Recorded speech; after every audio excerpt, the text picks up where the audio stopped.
good day, viewers. It's a great joy for me to be with you again today, a wonderful day that the Lord God Almighty has made for us to rejoice and be glad in it. I'm delighted to be presenting the Open Heavens Reflections based on the Open Heavens Prayer Guide written by Pastor E.A. Adeboye, the General Overseer of the Redeemed Christian Church of God.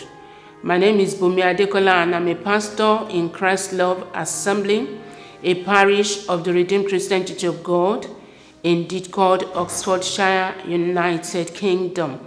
Our topic today says Secrets of Fruitfulness. And our Bible passage is taken from Galatians chapter 5, the 22nd to the 26th verses.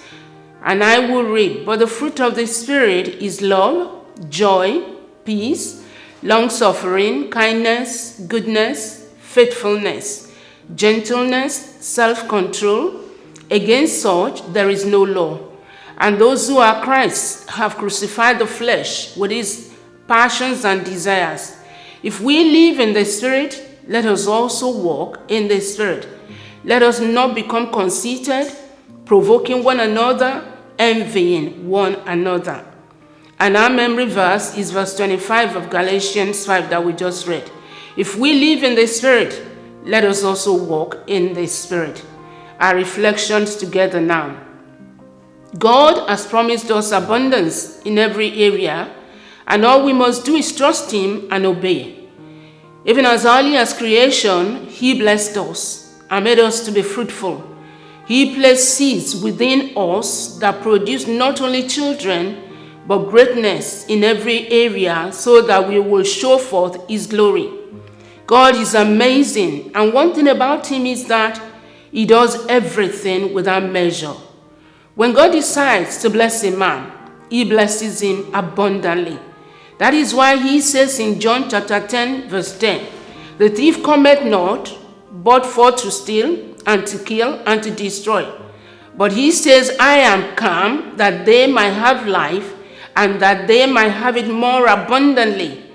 When God makes a man fruitful, the fruitfulness is always overflowing. Anna, for instance, asked for one son, and the Lord of abundance answered him by giving her 6 children. Wow. Peter asked to catch fish just enough for his all-night toil, but the Lord responded by making him to catch a boat sinking scoop of fish. Isn't that wonderful? What are you trusting God for? He will do more than you could ever think or imagine. The promises listed in Deuteronomy 28 again talk of fruitfulness, and yet, sadly, many Christians discount themselves from this because of disobedience. The verses we read assure us that there will be no barrenness in our lives and families. This means that there will be fruitfulness both physically and spiritually. If you have fulfilled the conditions of the covenant, you are entitled to fruitfulness. If you see barrenness in your life, then it is an error. You can command barrenness to go, as it has no right to be in your life. You can also remind God of His promise towards you.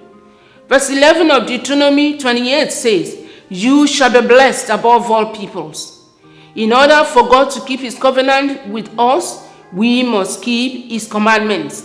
If we did not know what to do, then we could not be held accountable for not doing them.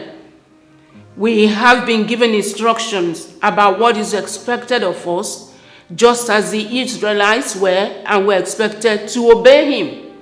In today's devotional, our General Overseer, Pastor Adeboye, additionally taught us that to be fruitful, we must acknowledge God as our source and abide in Him, as well as avoiding strife and divisions. Rather, we must exhibit the fruit of the Spirit outlined in today's Bible passage.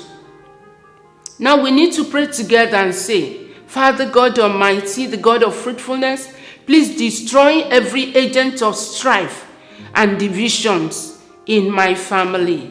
And so it shall be.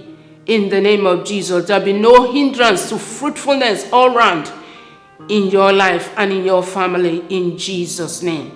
See you very, very soon, and God bless you mightily. Bye.